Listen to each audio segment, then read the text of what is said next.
Class 6 chapter 6 है who I am, जिसमें हम 6 बच्चे डिफरेंट बच्चों की हम इच्छाएं जानेंगे और वो एक दूसरे से कैसे अलग है वो सब जानेंगे। ठीक है, तो सबसे पहले राधा आती है, जिसकी फेवरेट एक्टिविटी होती है पेड़ पे क्लाइंब करना, और सबसे ज़्यादा उसे ये पसंद है जो उसके सामने मतलब उसके आंगन में उसका जो मैंगो ट्री है उस पर चढ़ना वो चाहती है, पर उसकी मम्मी मना करती है क्योंकि वो ये कहते हैं कि लड़कियों के लिए अच्छा नहीं है कि वो पेड़ों पर चढ़ें, जिसकी वजह से वो हमेशा उन्हें रोकते हैं। पर एक दिन क्या होता है, वो दोनों ही उसकी मम्मी और राधा दोनों ही जाके पेड़ पे चढ़ते हैं और बहुत शौक से मैंगो को खाते हैं।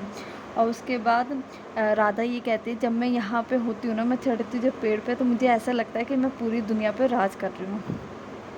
दूसरा हम नासिर के बारे में जानते हैं, जो बड़ा होके सीड कलेक्टर, बीज कलेक्टर बनना चाहता है। ठीक है, क्योंकि उसके पास एक कॉटन फील्ड है और उसके पापा को अच्छे खासे पैसे खर्च करने पड़ते हैं। उसके दादा कहते हैं बहुत समय पहले हम बीजों को प्रिजर्व करके रखते थे, कलेक्ट करके रखते थे, जिससे हम न्यू प्लांट ग्रो कर सकते हैं, बट अब ऐसा नहीं हो सकता, इसलिए हमें न्यू बीज जो है ख़रीदने पड़ते हैं। ठीक है, इसीलिए वो बीज को प्रिजर्व करने का तरीका ढूंढना चाहता है जो नासिर है। ठीक है, इसलिए कि ताकि वो मनी को बचा पाए।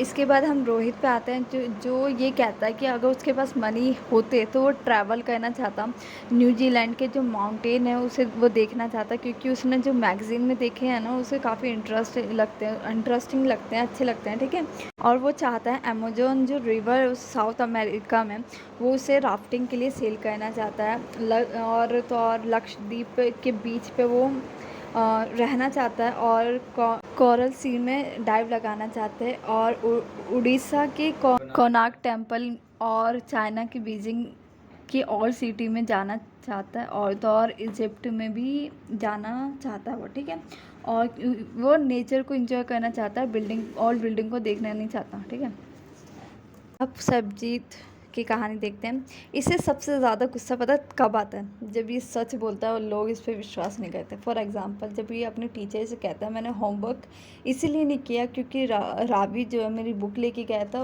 वो मुझे देना भूल गया। और जब मैं अपने पेरेंट्स से कहता हूँ कि मैंने लड़ाई शुरू नहीं की थी, और मैं अपने टीचर से कहता हूँ कि मैंने पढ़ा था पर मेरे अच्छे मार्क्स नहीं आए, तो ऐसे में ये लोग मुझे ऐसे नज़रों से देखते हैं जैसे मैं झूठ बोल रहा हूँ। वे सब मुझे बहुत गुस्से से देखते हैं, इसीलिए मैं अपने क्या कहते हैं शूज़ की तरफ देखता हूँ, 10 तक काउंटिंग करता हूँ, ताकि जो मेरा एंग्री फेस है वो इन लोगों को ना दिखे। डोलमा कहती है कि वो बड़ी होकर पीएम बनना चाहती है, और सब क्लासमेट उसके हंसते हैं। ठीक है, और पर फिर भी कोई जब प्रॉब्लम आती है, जब क्लास के बच्चे उनसे पूछते हैं तो वो सबको बताती है, और ये कहती हैं कि स्कूल में कोई भी काम हो तो टीचर काफ़ी ट्रस्ट के साथ मुझे बताती हैं, मुझसे करा लेती हैं। ठीक है, और वो सारी चीज़ों को सबके लिए बेहतर बनाना चाहती है। वो चाहती हैं कि हॉस्पिटल हो, रोड हो, स्कूल्स हो, सबके लिए। लास्ट हम पीटर की बातें सुनते हैं। पीटर को सबसे अच्छा दिन सेकंड संडे लगता है मंथ का। ठीक है, क्योंकि इस दिन इसकी फैमिली और फिर वो ये कहते हैं भारत में बहुत से अच्छे साइंटिस्ट होते हैं, बीमारियों पे काम कर रहे हैं, करा लेते हैं इसके ग्रैंडफादर की, इसके पेरेंट्स की, दोनों भाइयों की। ठीक है, और ये जब ये बस के इंटरवल में आते हैं तो ये इनके पापा पीनट्स खरीदते हैं इनके लिए, और ये बताते हैं कि मुझे हॉल का डार्कनेस बहुत पसंद है, और मुझे वहाँ खाना बहुत अच्छे मूड में, और हम सब बहुत लकी फील करते हैं क्योंकि हमारे पास ये बताते हैं फैमिली है।